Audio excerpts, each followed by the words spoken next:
अस्सलाम वालेकुम, आप देख रहे हैं power politics with Adil Abbasi. समंदरी तूफान बिपरजॉय रुख बदलकर कराची से दूर हो रहा है और कल 11 बजे केटी बंदर से टकरा सकता है, जिसके पेश नज़र ठट्टा, सजावल और बदीन के सारी इलाकों से हज़ारों अफराद को महफूज मकामात की तरफ मुंतकिल किया जा रहा है।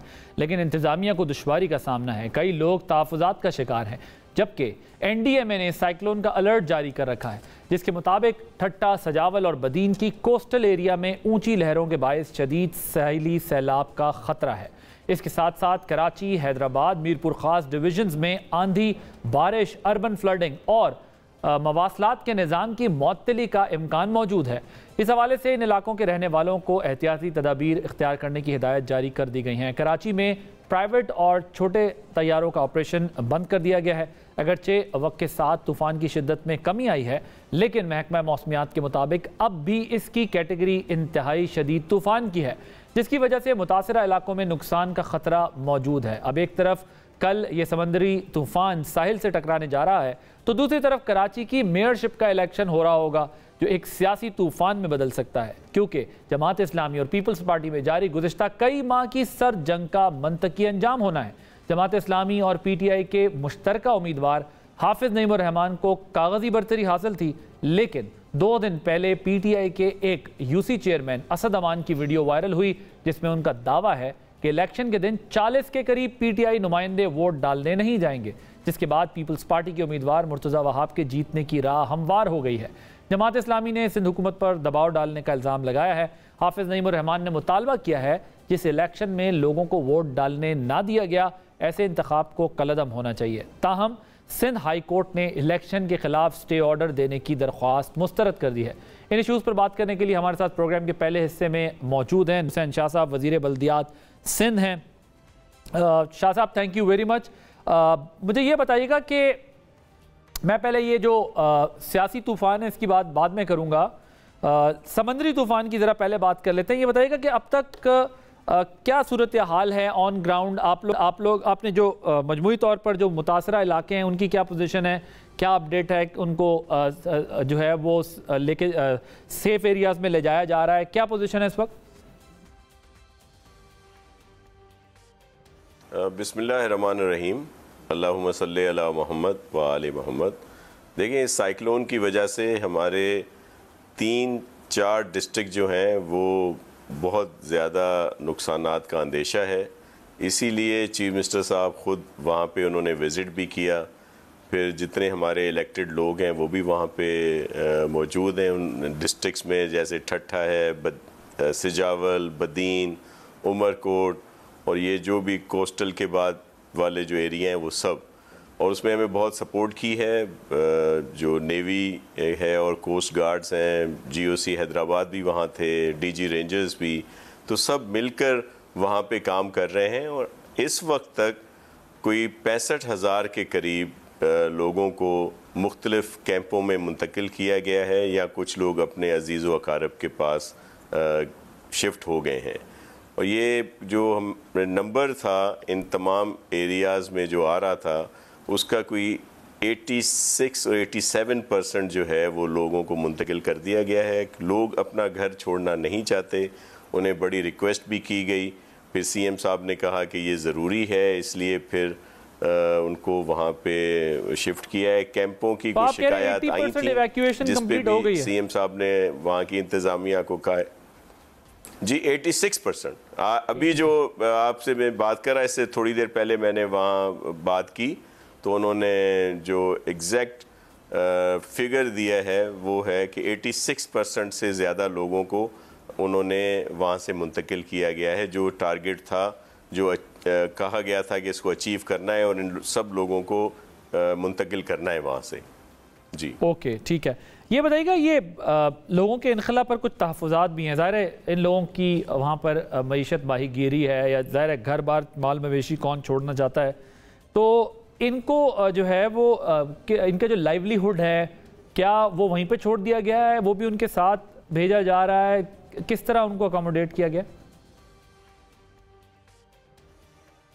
जी बिल्कुल, लाइवलीहुड की जो है वो बहुत ज़्यादा अहमियत होती है। वहाँ के जो रहने वाले हैं उन पूरी कोशिश की गई है कि उनको भी वहाँ से शिफ्ट किया जाए।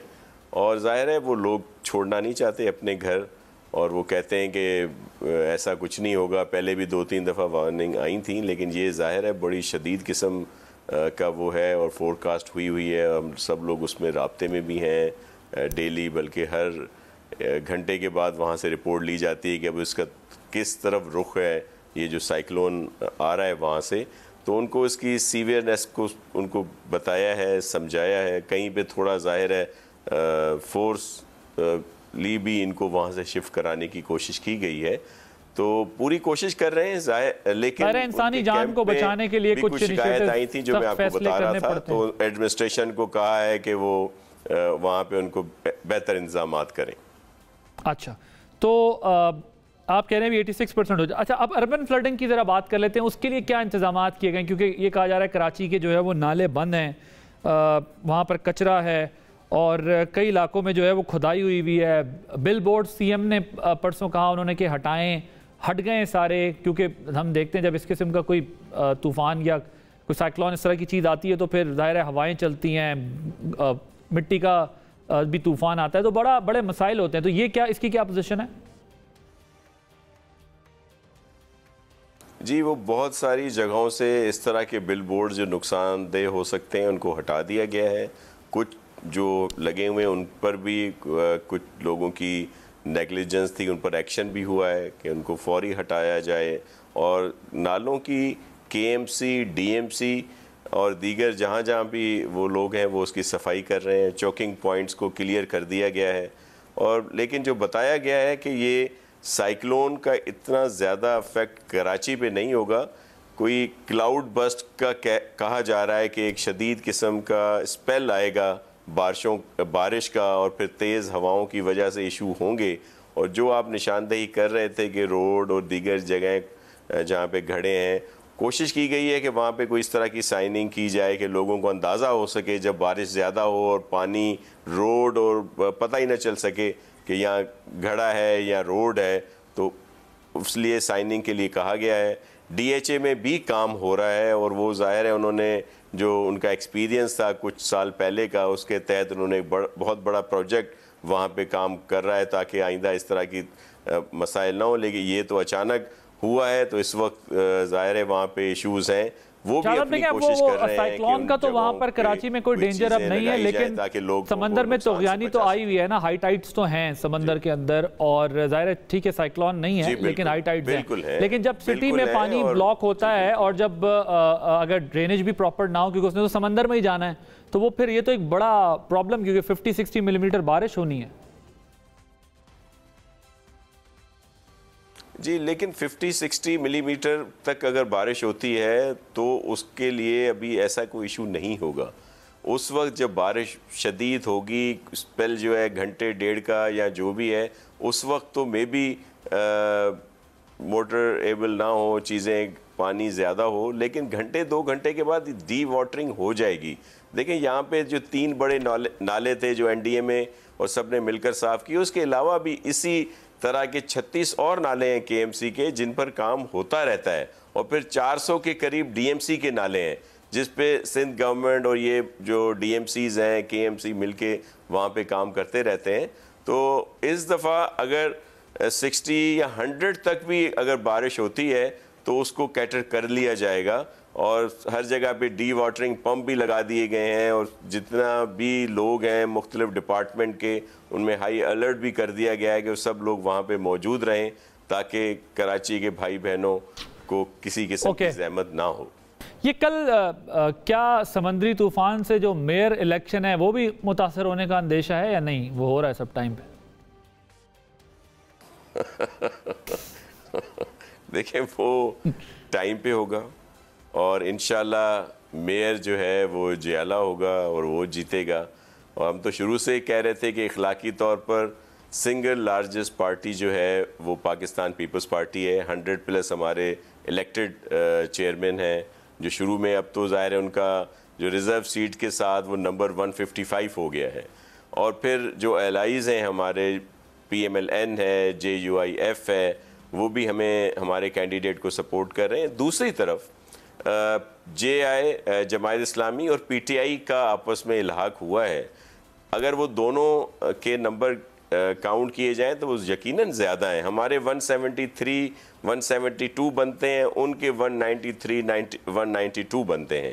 लेकिन ये जो हालात हुए, जो 9 मई हुआ और बाद के जो हालात हैं, जिस तरह पीटीआई को उनके गवर्नर जो रहे हैं, उनके चीफ मिनिस्टर, फेडरल शाह साहब, आपको एक बात याद कराऊं मैं, अच्छे अच्छे ओहदों पे रहने वाले छोड़ गए। आपने तो गालिबन मेरे प्रोग्राम में ये कहा था कि जी हम इस फैसले को नहीं मानेंगे। ये आपने बात, आपको याद कराऊं, आपने वैसे ही कहा था। जी आदिल साहब, कुछ अर्सा पहले आपने वैसे ही कहा था, जब 9 मई भी नहीं हुआ था, आपने कहा था कि ये जो मेयर का इलेक्शन है हम जीत जाएंगे। और जब पूछा गया कि सीट नंबर, तो आपने कहा था बस ये आप देखिएगा कि ये जो है ना वोट हमें ही पड़ेगा या हमारा ही मेयर होगा। इस एतमाद का इजहार तो आप काफी अरसे से करते आ रहे थे। देखिए जी बिल्कुल, उसकी वजह थी आदिल अब्बासी साहब कि सबसे ज्यादा जो नशिस्तें हैं यूसी चेयरमैन की वो पाकिस्तान पीपल्स पार्टी के पास हैं। इखलाकी तौर पर मेयर हमारा होना चाहिए। डिप्टी मेयर के लिए हम पुरुमीद थे कि जमायत इस्लामी के साथ हमारा इलाक होगा, हम हाफिज साहब से कहेंगे, लेकिन वो मेयर बने हुए हैं जहनी तौर पर, तो वो इसको कबूल नहीं कर रहे। हालांकि आप देखें कि कराची में 5 पीपल्स पार्टी के एमएनए हैं, बहुत सारे एमपी हैं, इतने सालों से हम लोग यहाँ पे गवर्नमेंट में हैं, खिदमत कर रहे हैं, डेवलपमेंट कर रहे हैं। हमारे 105 अगर डायरेक्ट जीतते हैं तो सब कहते हैं कि जी हमारा जो मैंडेट चोरी हो गया, इन्होंने क्या कर दिया। जमायत इस्लामी जिसके पास सिर्फ एक एमपीए की सीट है, उसके 80+ अगर यूसी चेयरमैन इलेक्ट होके आते हैं तो वो किसी को हैरान कुन बात नहीं लगती। जमायत इस्लामी को इस वक्त ये मैंडेट इसलिए मिला कि एमक्यूएम ने बायकॉट किया हुआ था। एमक्यूएम का बॉयकॉट एडवांटेज बना ना उनके लिए। देखेंगे उन्हीं इलाकों में वो लोग जीते हैं। जी जी जी, तो वो तो लेकिन इखलाकी तौर पर जब नंबर हमारे ज्यादा थे शुरू से ही। जी जी जी, आप बात कर लें। मैंने कहा वो एमक्यूएम के बॉयकॉट किए से उनका इंक्रीज आया ना, वहां तो वोट तो है उनका। जी बिल्कुल आया है, लेकिन हम ये कहते हैं कि अब तो सारी चीजें हमारे उसमें पड़ रही हैं कि जी ये जो यूसी नाजमीन इन्हें राफी कर रहे हैं पार्टी पॉलिसी से, ये जी पीपल्स पार्टी का प्रेशर। भाई 9 मई को हमने क्या कर दिया? अब ये जो साइक्लोन आ रहा है, हाफिज साहब ने ये भी हमारे जिम्मे लगा देना है कि साइक्लोन भी पीपल्स पार्टी ला रही है ताकि ये मेयर का इलेक्शन जो है ये आगे पीछे हो जाए। आप एक बात का अंदाजा लगाएं, शुरू में इल्जाम लगाया जाता था कि जी पीपल्स पार्टी इलेक्शन से फरार चाह रही है, वो इलेक्शन नहीं होने दे रही। अब हाफिज साहब गए हुए हैं स्टे के लिए, तो ये लेकिन वो तो चले वो स्टे कोर्ट ने, पीपल्स पार्टी को कोर्ट ने नहीं दिया ना उनको तो स्टे इलेक्शन के ऊपर। लेकिन अब वो जो असद अमान साहब है, उनकी वीडियो वायरल कर रही है कि पहले उनकी एक वीडियो जिसमें उन्होंने कहा कि पीपल्स पार्टी इसमें कुछ करेगी, और बाद में उन्होंने कह दिया कि जी हम वोट कास्ट नहीं करेंगे, 40 अरकान जो है वो वोट कास्ट नहीं करेंगे। अब जमात इस्लामी को ये मौका मिल गया कि वो ये कहें कि जी ये देखें पीपल्स पार्टी ने इनके साथ ये किया कि आज ये कर। देखें उनकी एक तीसरी भी वीडियो आई है सोशल मीडिया पे, नेशनल मीडिया पे, मैं भी आपके पास ना हो, वो भी मैं आपको भेज देता हूँ। उसके अलावा जब शुरू में इनकी जो यहाँ की लोकल लीडरशिप थी, उस वक्त उनमें से कोई इधर उधर नहीं गया था, उस वक्त इनका फैसला ये था। उसके बाद जब वो लोग खुद ही चले गए, अली जैदी साहब चले गए, इस्माइल साहब चले गए, दीगर इनके जो डिस्ट्रिक्ट के प्रेसिडेंट, डिवीज़न के प्रेसिडेंट और इनके बहुत सारे एमपी एमएनएज यहाँ से छोड़ गए, और फिर उस पे सोने पे सुहागा ये हुआ कि हाफिज साहब मेयरशिप के चक्कर में जाके खान साहब के साथ मिले, सेल्फियाँ लीं, उन्होंने जो वहाँ से ऐलान किया उस पे ये कह रहे हैं कि जी हम उस तर्ज सियासत को पसंद नहीं करते जिसमें मुल्क के ख़िलाफ़ बात हो, हमारे फ़ौजी इदारों के ख़िलाफ़ बात हो, जिस तरह 9 मई को जिना हाउस में किया गया है, और कराची में जैसे आग लगाई गई पीपल्स बस सर्विस को, एम्बुलेंसेस को, वाटर बोर्ड की गाड़ियों को, दरख्तों को, पेडेस्ट्रियन ब्रिजेस को, लोगों की ज़ाती गाड़ियों को, पुलिस की गाड़ियों को जो तोड़ फोड़ की गई। ये लोग इस बात से भी नाला हैं, ये सब लोग जो हैं। शाह साहब, लेकिन कोई प्रेशर नहीं, उन्होंने ये तो सब बातें अपनी जगह है, लेकिन मुझे याद है कि आप ये कहते थे वोट देंगे ना पीपल्स पार्टी को वोट देंगे। अच्छा ठीक है, ये तो आप न्यूट्रल हो गए ना बेसिकली, वो लोग ना इधर जा रहे ना उधर जा रहे। मैंने आपको कहा कि आप काफी अरसे से ये कह रहे थे कि ये जो ए पॉलिटिकल हो गए। अच्छा, तो जो आप काफ़ी अरसे से ये बात कह रहे थे कि हम ही बनाएंगे मेयर अपना, आप देखिएगा ये लोग हमारा साथ देंगे, ये मुझे याद पड़ता है कि आपने गालिबन जो है वो बात की थी। अच्छा, आप ज़रा मुझे ये बताएं कि ये जो गुज़िश्ता माह कानून में तब्दीली की गई है, पहले तो सिर्फ यूसी चेयरमैन जो है वो इलेक्शन लड़ सकता था ना, अब आपने बताया कि कोई बाहर से भी आकर ज़ाहिर है लड़ सकता है। ये सिर्फ मुर्तज़ा वहाब साहब के लिए स्पेसिफिकली किया गया है कि उनको जो है वो मेयर बनाया जा सके? आदिल अब्बासी साहब, ये शुरू से ही अमेंडमेंट थी, बल्कि ये पहले कानून में मौजूद थी। जब हमने ये असेंबली में आज से 1.5 साल पहले इसको वहाँ पे पेश किया था, बाद में इसको वहाँ से हटा दिया गया था। बल्कि एक बात आपसे मैं शेयर कर रहा हूँ आदिल अब्बासी साहब, आप उसकी तस्दीक भी कर सकते हैं। हाफिज़ नईम साहब खुद कहते थे कि ये शिक डाली जाए, ये अमेंडमेंट लाई जाए, और उन्होंने इन रिटन भी दिया हुआ है। और फिर जब असेंबली में अब दोबारा हमने ये पास किया तो उस वक्त उनके रुकन, वाहिद रुकन जो असेंबली के हैं वो वहाँ मौजूद थे, और उन्होंने और ये यूनानी मसली इसको पास किया गया। लेकिन ये हाफिज़ साहब ने खुद भी कहा हुआ है मुझे ज़ाती तौर पर कि ऐसा होना चाहिए कोई भी, क्योंकि हम लोग इसका हिस्सा रहे। आपको याद होगा ये पब्लिकली भी कहा उन्होंने, आपसे कहा या पब्लिकली भी कहा? मुशर्रफ साहब के ज़माने में उस वक्त ऐसे ही हुआ था जी, मुझे खुद भी कहा है। और वो जो उनकी सिफारिशात थी मेरे ख्याल में उसमें भी है, क्योंकि जब हम ये कवानीन बना रहे थे तो हमने सबसे ये ली थी उनकी सजेशन, ये जिस वक्त आपका एग्रीमेंट हुआ था रिकमेंडेशंस कि आप हमें भेजें। आज 2 साल पहले की बात है। नहीं, एग्रीमेंट नहीं हुआ था। उन्होंने सब जमायत इस्लामी, MQM, PTI और PMLN, JUIF दीगे सबसे हमने रिकमेंडेशंस ली थी। वो धरने के टाइम पे कमाल साहब की अपनी पार्टी होती थी, उनसे अलहदा से भी हमने ली थी रिकमेंडेशन। देखिए, मुस्तफ़ा कमाल जब हुए थे या जमायत इस्लामी के जब नाजिम हुए थे मौलाना साहब, वो भी ऐसे ही आए थे कि वो इलेक्ट नहीं थे। नेमतुल्लाह खान साहब की बात करें, जो मेंबर्स इलेक्ट होके आए थे उन्होंने इलेक्ट किया। मैं नेमतुल्लाह साहब की बात कर रहा हूँ, मरहूम की, अल्लाह उनको जन्नत में जगह दे। वो भी ऐसे ही इलेक्ट हुए थे, वो कोई हिस्सा नहीं थे ना। मैं 2 दफ़ा अपने डिस्ट्रिक्ट का नाजिम रहा हूँ, लेकिन मैं भी यूसी से या वहाँ पे इलेक्ट नहीं हुआ था, हमें डायरेक्ट आए थे इस प्रोसेस में उस वक्त। ये शाह साहब, अब ये बताएं, एक एतराज़ ये किया जाता है कि पीपल्स पार्टी के पास कराची की मेयरशिप आ भी जाए तो भी क्या इतना ज़्यादा फ़र्क पड़ेगा, क्योंकि बल्दियाती कानून में बल्दिया के इख्तियारात ही महदूद हैं। मरकज़ से तो NFC में जो है वो सूबे को शेयर बहुत अच्छा मिला है, लेकिन वो नीचे जो है वो ट्रांसलेट नहीं हो रहा, डिस्ट्रिक्ट को PFC नहीं दिया जा रहा, यानी प्रोविंस जो है वो नीचे नहीं दे रहा। जी, इस दफ़ा मुकम्मल तौर पर ये कानून साजी हुई है और PFC पर मुकम्मल तौर पर अमल होगा और मेयर को बाइख्तियार किया जाएगा। ये आज की बात नहीं है कि अब अल्हम्दुलिल्लाह अल्लाह की मेहरबानी से हमारा मेयर आ रहा है, बल्कि इससे पहले भी। और चेयरमैन बिलावल भुट्टो जरदारी साहब बारहा ये कह चुके हैं कि कोई भी मेयर होगा, जिसको भी मैंडेट मिलेगा, उसको मुकम्मल बाइख्तियार किया जाएगा।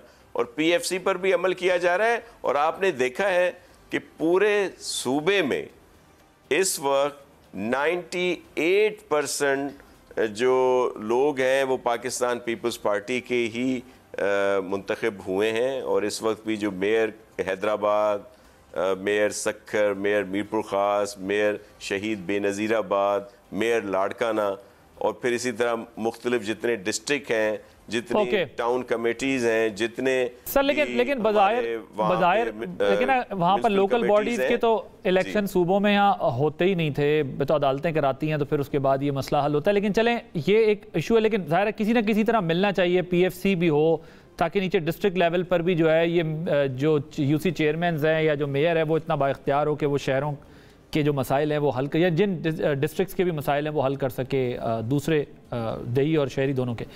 मुझे ये बताइएगा, ये बिल्कुल ऐसा ही होना चाहिए। पीपल्स पार्टी नादरा चेयरमैन से इस्तीफ़ा ले लिया गया, जिस तरीके से लिया गया है, जिस तरह उन्होंने इस्तीफ़ा दिया है, और चेयरमैन PCB ज़का अशरफ साहब पे कुछ तहफ़्फ़ुज़ात शुरू हो गए हैं PMLN के साथ। देखिए, ये इस तरह की छोटी मोटी बातें होती रहती हैं। जब कोलिशन गवर्नमेंट्स हों, और लेकिन कोई ऐसा इशू नहीं है कि जिसमें कोई बड़ा। तो चेयरमैन पीसीबी अगर नजम सेठी साहब चलते रहे तो पीपल्स पार्टी को कोई एतराज नहीं होगा, कोई लड़ाई झगड़ा नहीं होगा। देखिए, हमें अगर कोई रिजर्वेशंस हैं, हम अपना वो तो रख सकते हैं ना, कि अगर हम कहें कि जी हमारा कोई भी नॉमिनी होना चाहिए, तो इसमें पीपल्स पार्टी ने कोई कसूर तो नहीं किया। अगर ना हो, ना बनने, तो क्या इख्तिलाफ हो जाएगा, अलग हो जाएगा? अगर उस पर हम लोग कोई आवाज, देखिए इस पे तो लीडरशिप का फैसला होता है, लेकिन ये देखिए इस तरह की कोई ऐसी चीज नहीं है कि जी बस ये, और फिर पीपल्स पार्टी में सियासी बसीरत है। इसमें हमारे प्रेसिडेंट आसिफ अली जरदारी साहब हैं जो बहुत बड़ा दिल रखते हैं, फिर चेयरमैन बिलावल भुट्टो जरदारी साहब हैं, फिर हमारी पूरी सीईसी है जो इस पे फैसला होता है। तो ये कोई एक दो लोगों की, इससे कोई ये कोई ऐसा कुछ नहीं होगा। लेकिन हम बहुत पुरुमीद हैं कि PMLN हमारी इस बात को देगी, अहमियत देगी। अगर प्रेसिडेंट साहब या चेयरमैन साहब कोई बात करते हैं, हमारी पार्टी कोई बात कहती है, तो उसको ज़रूर उसकी अहमियत होनी चाहिए। और सर, मैंने सुना है कि वो PMLN तो नजम सेठी साहब से पीछे हटने को तैयार नहीं है। तो अगर आप ये समझते हैं कि अगर ये मसला ना हुआ और सेठी साहब ही रहे चेयरमैन PCB, तो फिर भी कोई अलहदा होने वाला मसला नहीं होगा PP और नून का? देखिए, ये तो लीडरशिप का फैसला होगा, लेकिन एक दो चार इश्यूज को इकट्ठा करके आजकल बहस इसी पे की जा रही है, और बहुत सारे इशू हैं जिनको ज़ेरे बहस लाया जाए। ये सारे डिस्कस कर लिए आज आपके साथ, मैंने शुरू से हो जाएगा, सेठी साहब नहीं होंगे तो ये शुरू से सारे डिस्कस कर लिए आज मैंने। कुछ नहीं होता, अल्लाह खैर करेगा। और बाकी हमारा देखें, अभी इलेक्शन हमने अलहदा, मैं दूसरा इशू डिस्कस कर लेता हूँ। चले ये वाला बाग में, इससे पहले भी हम अलहदा लड़े। ये छोटा इशू है, इसको एक तरफ कर देते हैं, थोड़ा बड़ा इशू डिस्कस कर लेते हैं। ये जो इस्तेहकाम पाकिस्तान पार्टी है शाह साहब, ये और जो मिलिट्री कोर्ट्स वाला मामला है, उस पर रजा रब्बानी साहब ने बड़े अपने शदीद तहफ़्फ़ुज़ात का इजहार किया। ये उनकी ज़ाती राय है या पीपल्स पार्टी की राय है? देखिए, हमारी हमेशा से इस पर रिजर्वेशंस रही हैं, लेकिन ये चीज़ें आइन में, कवानीन में मौजूद हैं।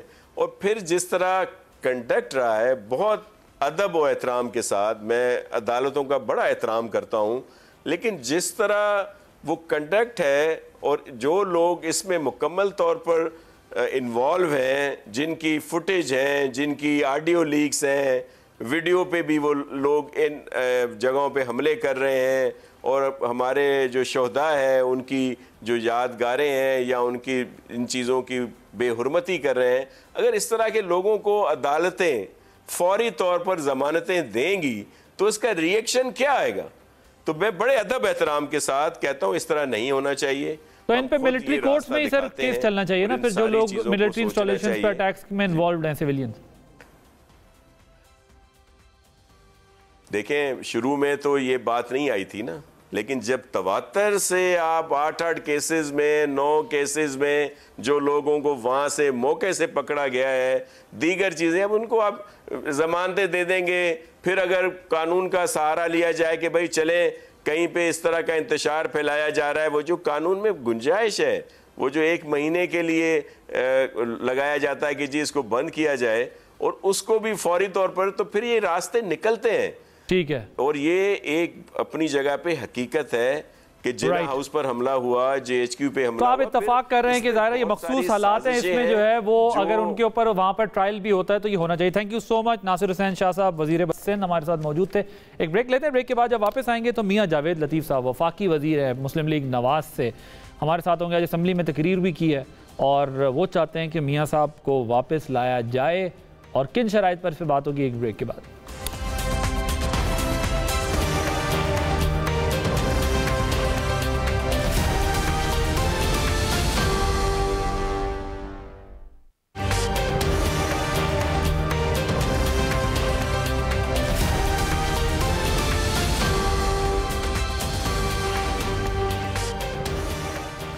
Welcome back. कौमी असम्बली में बजट सेशन जारी है। अगरचे बहस का ज़्यादा हिस्सा 9 मई के वाक़यात और इसके सियासी असरात पर मुश्तमिल है, मगर मुआशी सूरत हाल से नजरें चुराना रेत में सर दबाने के मुतरादिफ होगा। हकीकत यह है कि वफाकी हुकूमत के डिस्पोजल पर 7,000 अरब की आमदन है और सिर्फ सूद की अदायगियों में तकरीबन 7,500 अरब अदा करने हैं। यानी इस बजट के आगाज़ में ही 500 अरब के खसारे का सामना होगा, जबकि दिफा, तरक्याती अखराजात और वफाकी हुकूमत का खर्चा इसके अलावा है। संजीदा हल्कों को इसकी संगीनी का एहसास है, लेकिन इक़्तिदार में होते हुए भी बेबसी का इजहार कर रहे हैं। आज ख्वाजा आसिफ ने कुछ ऐसा ही नक्शा खींचा, 75 साल में आने वाली हर हुकूमत को चार्ट शीट किया। पिछले 75 साल से बजट की एक्सरसाइज, उसने कोई फंडामेंटल चेंज जो है लाने की कोशिश नहीं की। हजारों अरब रुपया जो है वो हमारे मुल्क में ऐसी ऑर्गेनाइजेशन को जिंदा रखने की कोशिश में सर्फ होता है जिनका जिंदा रहना नामुमकिन है। सर, रियल एस्टेट में 500 अरब रुपया जो है वो टैक्स नहीं दिया जाता। रियल एस्टेट में ऐसे ऐसे लोग हैं जिनका टेलीविजन के ऊपर नाम लेना जो है मना है। उसके बाद टोबैको है, 240 अरब रुपया चोरी हो रहा है, वो लोग पार्लियामेंट में मौजूद। ऑटोमोबाइल और टायर्स में 50 बिलियन का टैक्स चोरी है। फार्मास्यूटिकल में 65 अरब रुपए की चोरी है। चाय की इंपोर्ट में 45 अरब रुपए की चोरी है। स्टील के सेक्टर में 30 अरब रुपए की चोरी है। रिटेल सेक्टर जो है हमारा 2,880 अरब रुपए की चोरी। ईरान में 222 अरब रुपए की चोरी। जिस मुल्क में हजारों अरबों रुपए की चोरी हो रही हो रेवेन्यू के अंदर, वो कहां से हम बजट पेश करेंगे? ख्वाजा आसिफ ने जो मोटी मोटी चोरियां बताई हैं वो 4,000 अरब रुपए से जायद बनती हैं। यह ऐसे मुल्क की कहानी है जिसने सूद की अदायगियों पर आमदनी का 80% खर्च करना है। ये तो है बजट की कहानी। दूसरी तरफ सियासी गैर यकीनी भी कम नहीं है। आज वजीर जावेद लतीफ़ ने सियासी और मुआशी गैर यकीनी के खात्मे के लिए एक हल पेश किया। अगर मौजूदा हाजिर सर्विस अदारों में बैठे लोग नवाज शरीफ को ये यकीन दिलाएं, खुदा के लिए पाकिस्तान आ जाओ, नवाज शरीफ को जितनी जल्द पाकिस्तान लेकर आओगे, नवाज शरीफ पाकिस्तान में एक मुतफिका लीडर, 23 करोड़ अवाम का लीडर है, जिस पे कौम का एतमाद है, दुनिया का एतमाद है। क्या नवाज शरीफ को पाकिस्तान आने के लिए किसी यकीन दहानी की जरूरत है? इस पर बात करने के लिए हमारे साथ मौजूद हैं वफाकी वजीर जावेद लतीफ़ साहब। मियाँ साहब, ये बताइएगा कि आज आपने जो है बड़ी धुआंधार तकरीर की है असम्बली के अंदर। मुझे बताएं, जो ख्वाजा आसिफ साहब कह रहे हैं उनके बातचीत से तो ये अंदाज़ा हो रहा है कि इसके ज़िम्मेदार सब हैं, ये पिछले 70 सालों में हुआ है, हम यहाँ तक पहुँचे हैं। उसमें फिर आपकी अपनी हुकूमतें, माजी की हुकूमतें सब जिम्मेदार हैं। मियाँ साहब की वापसी से मसाइल कैसे हल हो जाएंगे?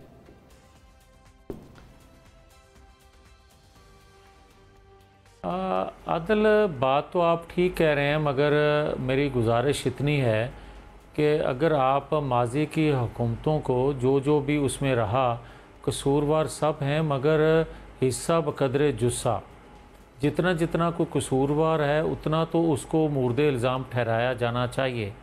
मगर यार ये नहीं हो सकता कि कसूर आपका ज़्यादा हो तो आपको भी उसी पलड़े में तोला जाए और मेरा कम है तो मुझे भी उसी पलड़े में रखा जाए। मैं तो ये कहूँगा कि अगर 75 सालों में जितने भी बजट आए और हर साल ये होता है कि जो बजट पेश करने वाली हुकूमत होती है, जो वज़ीर ख़ज़ाना होता है जिस जमात का, यकीनन वो सारे कहते हैं कि इससे और बेहतर बजट पेश किया नहीं जा सकता था। उस वक्त की अपोजिशन तनकीद करती है कि इस सेक्टर को ज़्यादा नवाजा गया है क्योंकि इस सेक्टर में इनके अपने लोग ज़्यादा हैं। दूसरा कहता है कि इस सेक्टर को बिल्कुल नज़रअंदाज किया गया है। ये वाहिद बजट है जिसको हुकूमत भी कह रही है कि हम और क्या करते, और अपोजिशन इस पे बोल ही नहीं रही कि उनको पता है कि हमने 4 साल करतूत क्या किए और 1 साल जो इस हुकूमत को दिया गया उस साल में भी क्या सियासी इस्तेहकाम हमने आने दिया। और दुनिया के मालियाती इदारे ये कह रहे हैं कि अगर सियासी अदम इस्तेहकाम रियासत में होगा, पाकिस्तान के हवाले से ख़ास तौर पे कहा जा रहा है, तो फिर वहाँ इन्वेस्टर तो नहीं आएगा या वहाँ खुशहाली तो नहीं आ सकती। अच्छा मियां साहब, ये बात तो ठीक है कि वाकई अदम इस्तेहकाम वाली बात आपकी ठीक है कि अगर अदम इस्तेहकाम होगा तो स्टेबिलिटी नहीं होगी, तो इन्वेस्टमेंट नहीं आएगी, ये बात दुरुस्त है आपकी। लेकिन जो आप बजट वाली बात कर रहे हैं मियां साहब, उसमें तो IMF की तरफ से खबरें आ रही हैं कि उन्होंने बजटें, जो आपका नंबर है बजट का, उस पर तहफ़्फ़ुज़ात का इजहार किया है। दूसरी चीज़ ये है कि आपने कहा ऑपोजिशन तो अब बची कुछ नहीं है, जो बची है वो IPP बन चुकी है।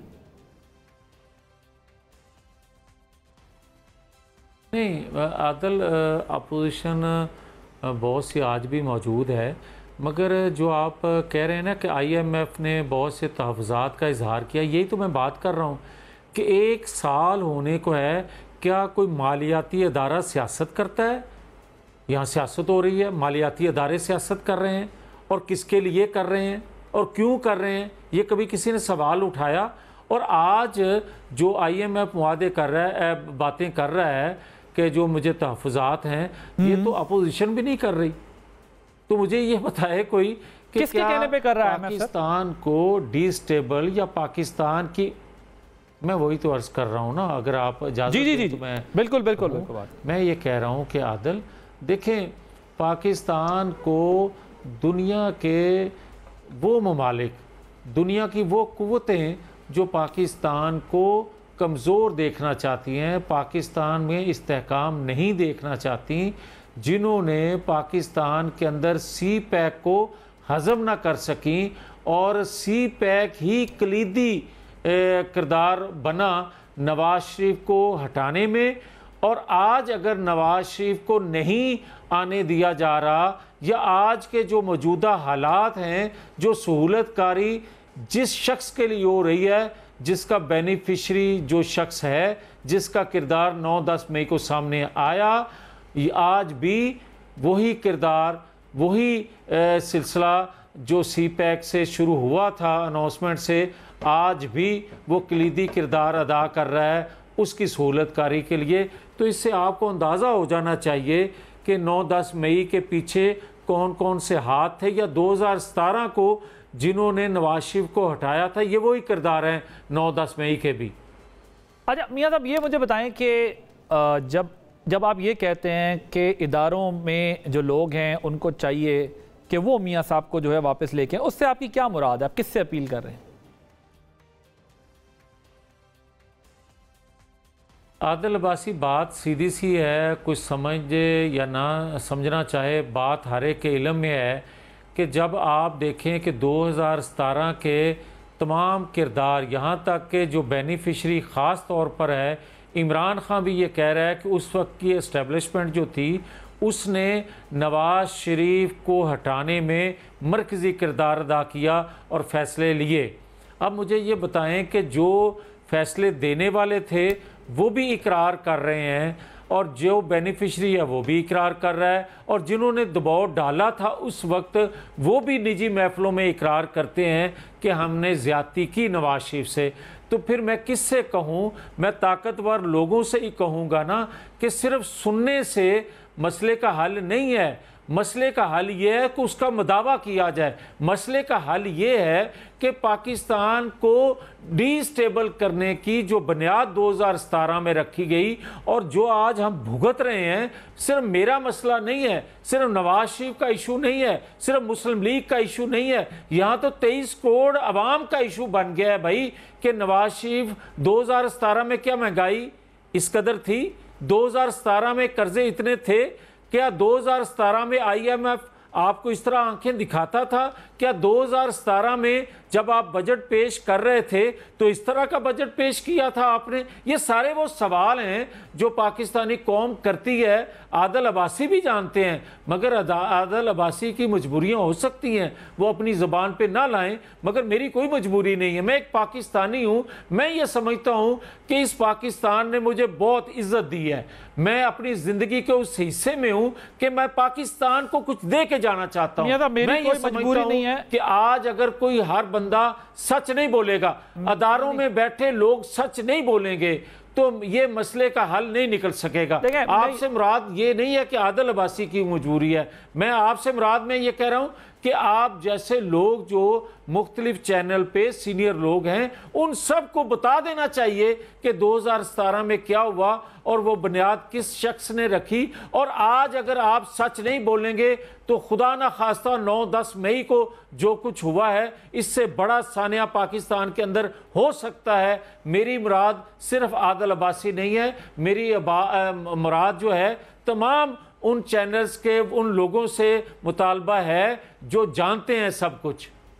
अच्छा, मुझे ये बताएं कि 2800 अरब रुपए की रिटेल सेक्टर में चोरी का कहा है ख्वाजा आसिफ साहब ने, मगर ये नहीं बताया क्योंकि मिफ्ता साहब ने जब उन पर टैक्स लगाया था तो फिर वो टैक्स उनको कह के हटवा दिया गया। इसी तरह उन्होंने इशारा दिया है कि जी सिगरेट सेक्टर के लोग इसमें हैं, रियल इस्टेट के लोग इसमें हैं, हवाले दिए हैं बाकायदा कि कितने सौ अरब का नुकसान होता है पाकिस्तान को। वो लोग अब जो है वो असम्बलीज के अंदर मौजूद हैं। क्या चीज़ है मियाँ साहब जो रोकती है हुकूमत को? अब तो हुकूमत है, अब रोक लें, और पहले क्यों नहीं रोक सके? ये भी मतलब ये एक सवाल तो उठता है ना। नहीं, आपका सवाल जायज़ है, मगर ये हुकूमत कितनी बाख्तियार है? मेरा ख्याल है ये आपको, ये तो 2-4 माह की बात है भाई।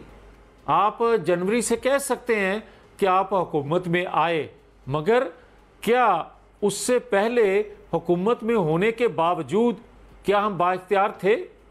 और आज भी मुझे ये बताएं कि जिन 3 अदारों ने मिल के इस मुजस्मे को बनाया था, अगर एक अदारा ए पॉलिटिकल हो गया है तो क्या दूसरे 2 अदारे ए पॉलिटिकल हुए? नहीं हुए। और आप ये बताएं कि आप किसी पे अल कादर ट्रस्ट का जिक्र करते हैं कि ये घपला हुआ है, तो आप क्या उसको अपने हाथ से तो सजा दे नहीं सकते? आप अदारों के सामने लेके जाएंगे, और ख़ास तौर पर आप किसी अदारे को जुम्मे लगाएंगे या जुम्मे लगता है, या अदारे जो रियासत के होते हैं, हुकूमत जो होती है वो एक्शन नहीं लेती, अदारे जो होते हैं जिनकी जिम्मेवारी होती है वो एक्शन लेते हैं।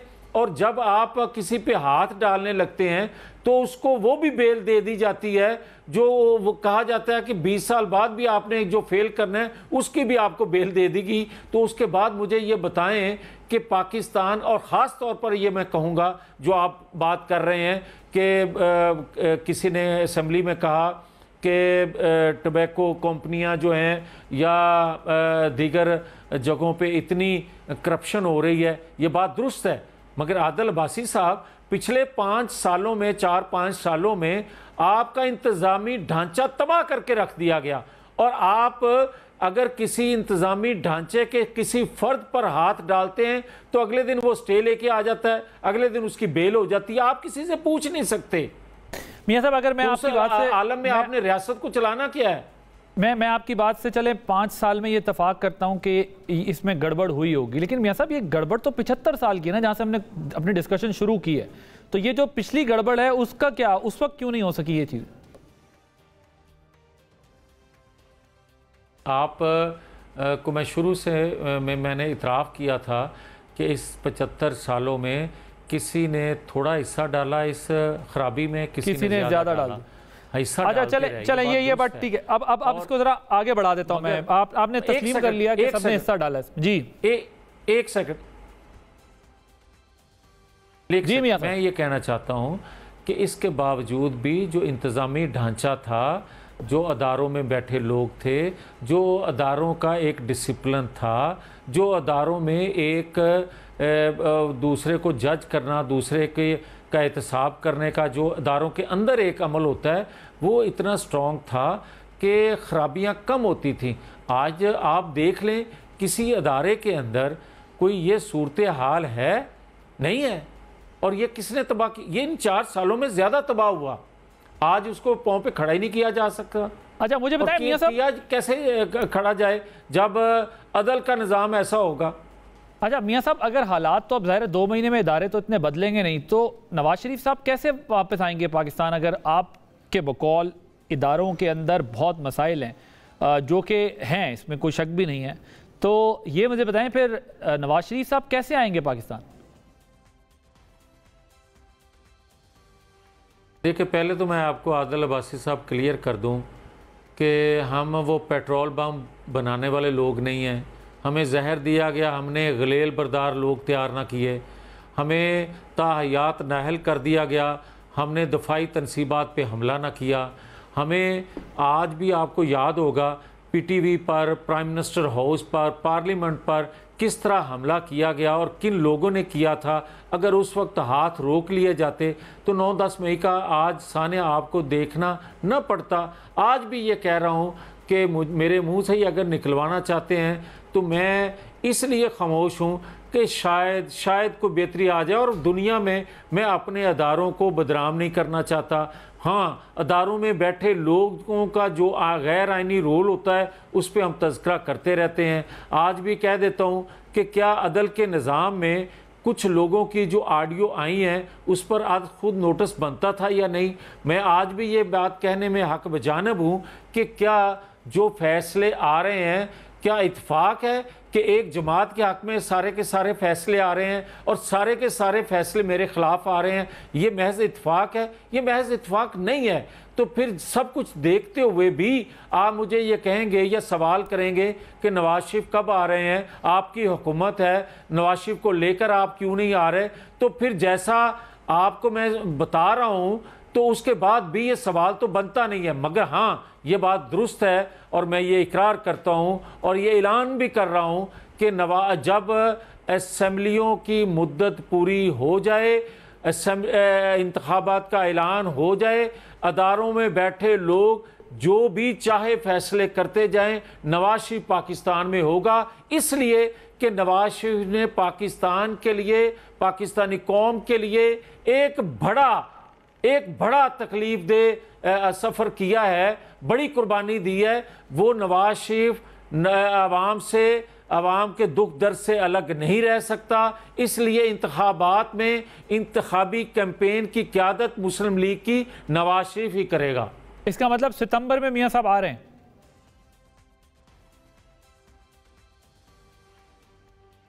हाँ, अगर कोई पहले कोई छुट्टियां होती रहती हैं, कोई ऐसा हो जाए तो पहले भी आ जाएंगे।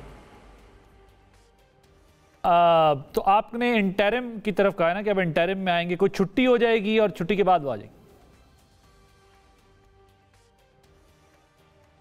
हाँ, मैं ये समझता हूँ कि आप भी कभी छुट्टी पे चले जाते हैं, कभी मैं भी रियासत से बाहर चला जाता हूँ, तो ये हो जाता है। शायद ऐसा हो तो पहले भी आ जाए। तो छुट्टी तो जल्दी भी हो सकती है, तलात हैं कुछ? देखिए यार, मतलब मैं बीमार हो सकता हूँ, मैं कहीं मुझे जाना पड़ जाता है, तो आखिर इलेक्शन से 1 महीना पहले आप समझते हैं कि मतलब आपकी तबीयत ख़राब हो सकती है, आप जा सकते हैं या छुट्टियों पे जा सकते हैं ताकि आखिरी महीने में आप ज़्यादा काम ना करें? नहीं, मैं ये समझता हूँ कि मुझे भी आप देखें ना, मैं कितना 5 साल असम्बली को मुद्दत पूरी होने को हैं, तो अगर आप मुझे कहीं सैर व तफरीह के लिए जाने का मौका दे दें तो क्या मुझे अच्छा नहीं लगेगा? मैं आप अकेले जाएंगे, कोई साथ भी जा रहा है आपके? यार जाहिर है मैं कुछ 2-4 दोस्तों को भी साथ लेके जाऊंगा, अकेले तो वैसे ही अच्छा नहीं लगता। ठीक है मियां साहब, मुझे ये बताएं, वैसे इत्तलात हैं कि छुट्टी होगी कुछ, मुझे ये बताएं कि पीपल्स पार्टी से खिंचाव का तासुर आम होता जा रहा है, आपके आईपीपी पे भी ताल्लुकात तहफ़्फ़ुज़ात नज़र आ रहे हैं, बाकी आपकी पार्टी उनके साथ सेट है, कोई खिलाफ बयान नहीं दे रहा आपके दीगर वज़रा में से, लेकिन आप जो है इस्तेहकाम पाकिस्तान पार्टी पे कुछ तहफ़्फ़ुज़ात का इज़हार करें। और ये जो पीपल्स पार्टी के साथ चेयरमैन पीसीबी वाला मामला और जो दूसरा मसला खड़ा हो रहा है मिलिट्री कोर्ट्स वाली बात पे, तो उस पर नादरा चेयरमैन का मसला बन गया है, वो इस्तीफ़ा दे के चले गए। तो ये क्या हो रहा है? इलेक्शन से पहले कोई राहें जुदा करने का प्रोग्राम बन रहा है क्या?